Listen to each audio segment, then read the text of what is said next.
नमस्कार मंडळी, आज मी भाजीला बनवली वांग्याची भाजी आणि चवाळीची भाजी, चवाळीचा रस्सा. सकाळच्या जेवणात या 2 भाज्या बनवल्या होत्या. हा बघा किती पसारा पडला बेडरूममध्ये. सकाळच्या राड्याचा हा पसारा आहे. बेडरूममध्ये, किचनमध्ये सगळीकडे पसारा पडलेला आहे. किचन तर बघा किती बेकार घाण झालंय. यातून मुले शाळेत गेली, यांचा पसारा सगळा पडलेला आहे. मुले गेलेले आहेत आता शाळेत. श्लोक आणि ओवी शाळेत गेली. श्लोक आणि ओवी शाळेत गेल्या अगोदर मी कपडे धुवून टाकले, कारण आज चांगलं ऊन पडलं होतं.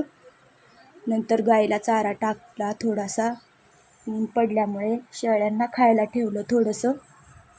आणि आता बघा मी पूर्ण घर स्वच्छ करून घेतलंय. किचन बघा आता माझं किती भारी दिसायला लागलंय. स्वच्छ केल्यावर किती भारी दिसतंय बघा. बेडरूम पण स्वच्छ केले मी आता.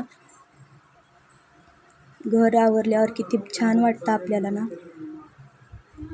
भांडी घासून घेतली, सगळं काम झालेलं आहे माझं. आता जरा गुलाबाच्या झाडाकडे आले होते. बघा किती छान पावसामुळे फुले उमललेली आहेत. म्हटलं हे पण घ्यावे व्हिडिओमध्ये, किती छान दिसत आहेत फुले. मी आता जाणार आहे, आज श्रावण सोमवार असल्यामुळे महादेवाला, म्हणून फुले घेऊन निघाली आता मी. बाय.